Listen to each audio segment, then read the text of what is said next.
Bangun Indonesia tanpa hoak dan tanpa wapres yang diduga fubu papa. Itu keren. Kalau nanti malah sebaliknya, ini bangun Indonesia zero hoak, terus jadi menteri, terus ngelaporin Habib Rizik, weh keren bener jasanya Babe, ya kan? Ngelaporin Habib Bahar, ngelaporin Ustadz Abian Tanjung, weh keren. Ahmad Kozidudin nggak pernah. Makin banyak anak umat Islam yang subscribe media-media Islam daripada kita subscribe media-media maksiat. Ya, bismillahirrahmanirrahim. Assalamualaikum warahmatullahi wabarakatuh. Jumpa lagi Al-Fakir Rabi Faisal. Kamis 17 Oktober 2024. Bagaimana keadaan saudara dan keluarganya? Semoga semuanya sehat, mulia, barokah. Amin. Allahumma amin. Masih panjang umur perubahan, panjang umur perjuangan. Gak mau berubah, gak mau berjuang. Apa kabar otak? Di mana otaknya? Nih, di mana nih? Coba, Babe Haikal diminta Prabowo bangun Indonesia zero hoak. Ya, Babe Haikal. Oh, mungkin jadi Menkominfo. Ya, jadi Menkominfo. Mungkin nanti Babe Haikal jadi penggantinya Budi Ari, ya kan? Dulu Budi Ari kan Projo. Nah, sekarang ini Probo, ya kan? Probo. Pro Prabowo, ya kan? Waduh. Bangun zero hoax. Hoax. Kemarin kemana aja? Wak. Itu pupu papa gimana kok? Tak, apa kabar otak? Apa kabar otak? Itu pupu papa enggak hoax, apalagi kurang hoax apalagi tuh, ya. Harusnya bisik-bisikin ke Prabowo tuh kalau ngaku, ya kan? Bangun Indonesia zero hoax. Bisikin Babe, kan Babe deket sama Prabowo. Bisikin, Pak Prabowo itu pupu papa Gibran apa bukan? Itu hoax. Ah, itu baru keren. Bangun Indonesia tanpa hoax dan tanpa wapres yang diduga pupu papa. Itu keren. Kalau nanti malah sebaliknya, ini bangun Indonesia zero hoax, terus jadi menteri, terus ngelaporin Habib Rizik, weh keren bener jasanya Babe, ya kan? Ngelaporin Habib Bahar, ngelaporin Ustadz Abian Tanjung, weh keren. Ahmad Kozidudin nggak luput juga dari laporan Babe Haikal. Wah, semua orang-orang oposisi Ihsanuddin Nursi laporin sama Babe Haikal. Semuanya dilaporin, Repli Harun laporin ke Babe Haikal, ya kan? Babe Haikal nanti masukin semuanya Indonesia tanpa hoak. Waduh, ini sebenarnya Indonesia tanpa hoak atau Indonesia tanpa oposisi? Indonesia tanpa kritik, berkedok hoak, gitu, ngeri juga. Babe Haikal kan ikut hadir ke kediaman Prabowo di Kertanegara. Dia ngaku mendapat sejumlah arahan dari Prabowo, ya kan? Akan tetapi di sisi lain banyak nih netizen yang fokus bahas deretan kontroversi Babe Haikal, ya kan? Banyak kontroversinya. Mulai diduga dengan dugaan adanya KM50 dan lain sebagainya macamnya. Kok bisa sih Habib Rizik ada di Bandung acara pengajian keluarga? Kok bisa sih? Tahu dari mana ya? Kok bisa sih? Ya kan? Tiba-tiba ada di tol itu yang tukang cilok bawa ini badannya keker. Kok bisa sih ya? Dan hal-hal lainnya, ya kan? Kemudian kembali kepada berita. Kepada wartawan malah Babe Haikal mengatakan mendapat arahan berupa membangun Indonesia tanpa hoak yang dapat buat suasana kita semakin tidak enak. Ia mengungkapkan detail pertemuan dengan Prabowo apakah diberi jabatan wakil menteri atau jadi menteri atau tidak. Namun telah jelas, Babe Haikal termasuk dalam sejumlah tokoh yang dipanggil Prabowo ke Kertanegara sebagai calon wakil menteri atau kepala badan. Nah, Prabowo menerangkan jika tokoh-tokoh yang dipanggil telah siap bantu tugasnya sebagai presiden 2024-2029. Mana katanya demi bangsa demi negara, mana? Kok demi Prabowo semuanya sih? Ini bilang demi Prabowo, ini demi Prabowo, Nasdem bilang demi Prabowo, Babe Haikal demi Prabowo. Apanya demi Prabowo? Demi Prabowo, demi bangsa ini, demi negeri ini, demi masyarakat, demi umat gitu loh, demi Allah kalau perlu kan, begitu kan?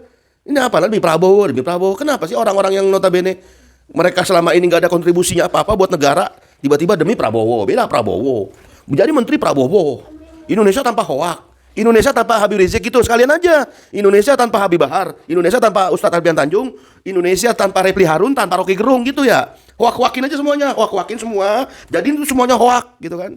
Nah, itu Babe Haikal kerjanya nanti gitu ya, apakah begitu ya kan? Ngeri juga Indonesia tanpa oposisi, Indonesia tanpa orang yang kritik. Dibiarin aja, Jokowi aja di zaman era Jokowi itu banyak orang yang kritik aja Jokowi tetap nggak bener. Malah pembangunan infrastruktur yang dianggap yang notabene itu adalah kewajiban, dianggapnya prestasi. IKN aja yang udah banyak kritik, ya kan? Itu tetap nggak benar juga IKN. Tetap juga mangkrak, nggak ada kepres segala macam bla bla bla. Yang harus ditandatangani Jokowi, ya kan? Zaman Jokowi aja banyak yang kritik, nggak jelas begitu. Model-model pembangunan, pemerintahan dan kebijakan. Apalagi di zaman Prabowo, kalau orang nggak ada yang kritik, tambah ngeri lagi, ya kan?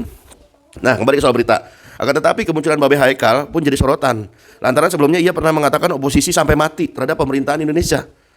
Nah, dia juga sempat menyatakan oposisi sampai mati, tergantung, ya kan?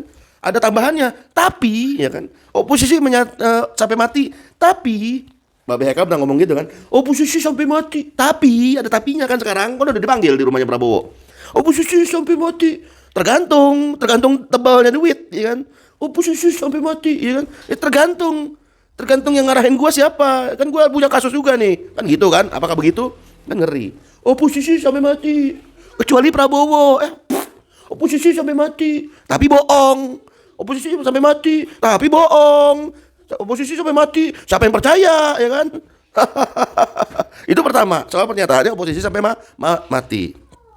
Kemudian dia menyatakan juga ulama jaga jarak dengan umaro, ya kan? Umaro dari bahasa Arab yang artinya pemimpin pemerintahan. Nah, Babe Haikal pernah mengingatkan para ulama untuk jaga jarak dengan umaro atau pemimpin. Namun sekarang ya, wit, ya kan, Babe Haikal bicara siap bantu Prabowo apapun yang terjadi bersama Prabowo. Nggak konsisten, ya kan. Kalau zaman dulu kita kenal Ngabalin, kita kenal Budi Ari, sekarang zamannya Babe Haikal, ya kan. Kemudian dia juga dipecat dari kepengurusan PA 212. Berita Babe Haikal dipecat dari PA 212, berita pemecatannya ramai diperbincangkan. Disebut-sebut bahwa alasan pemecatannya adalah karena diduga pengkhianatan. Ya kan? Nah, ini kepada ulama, kepada umat aja berkhianat. Apalagi nanti, kasihan banget Prabowo, kasihan. Kalau nanti sama Prabowo, nanti Prabowo dikhianatin juga oleh Babe Haikal Hasan, ya kan, ngeri juga itu kan. Dia juga pernah ngaku pansos, panjat sosial, ngaku pernah mimpi ketemu Nabi sallallahu alaihi wasallam. Yang belakangan hanya dengan menghibur para korban, ya kan. Para korban KM 50 dan lain sebagainya macamnya. Makanya dia bersaksi mimpi ketemu Rasulullah sallallahu alaihi wasallam. Ya kan, yang jelas mau apapun bentuknya, jejak digital apapun, itu kan masa lalu. Nah, sekarang tatap ke depan, kan hilangnya kan Indonesia tanpa hoak, kan kata Babe Haikal kan. Buktiin aja itu pupu papa, kan hoak tuh, ya hoak. Pupu papa, apakah Gibran? Kalau bener Gibran, kemungkinan pertama, kalau mungkin Gibran, ya udah Gibran itu nggak usah jadi wapres, masukin aja penjara, kan hoak. Kalau pupu papa bukan Gibran, ya usut tuntas itu si pupu papa itu siapa? Kan gitu, dua kemungkinan tuh. Pertama, kalau Gibran benar Gibran, jeblosin aja ke penjara, jangan ke istana. Ngapain ke istana? Orang hoak kok ke istana? Orang hoak itu ke penjara sana, jeblosin sana. Kalau kemungkinan dia itu Gibran, kalau kemungkinan pupu papa itu bukan Gibran, usut tuntas. Banyak hinaan hoak dari pupu papa yang notabene itu nggak pernah dianggap itu sama Babe Haikal, nggak pernah dianggap itu sama orang-orang terdekat Prabowo. Emang orang-orang terdekat Prabowo emang nggak bisa baca, nggak bisa, matanya nggak bisa lihat, kupingnya nggak bisa denger. Seramai itu pupu papa yang bukan Gibran, bukan. Masa nggak dibilang hoak? Bang Edi Mulyadi aja berani laporin pupu papa, bukan laporin Gibran, laporin pupu papa. Nah, harus Babe Haikal sebagai orang pertama yang jargonnya Indonesia tanpa hoak, laporin juga tuh pupu papa, buktiin bahwa mulut dengan otak itu sama. Kalau udah mulut doang, nggak ada otak, ya ngapain ngomong? Mendingan diem mendingan. Diem itu selamat, diem itu emas, ya kan? Berkata yang baik-baik aja, kalau nggak diem. Nah, harusnya itu yang dilakukan Babe, bukan yang sesumbar. Akan Indonesia tanpa hoak. Tapi pupu papa diduga kuat masih gentayangan. Ngotak nggak di situ? Ngotak nggak? Bagaimana menurut saudara? Mungkin ada yang mau diskusi, komentar di kolom komentar. Izin pamit. Wassalamualaikum warahmatullahi wabarakatuh. Banyaknya penjilat, banyaknya orang pansos. Ini terjadi karena cara berpikir mereka sekuler, memisahkan agama dari hidup. Sedangkan Islam nggak begitu. Wajib, sunnah, mubah, makruh, haram. Nah, itu Islam, bukan manfaat atau enggak, sekuler itu mah.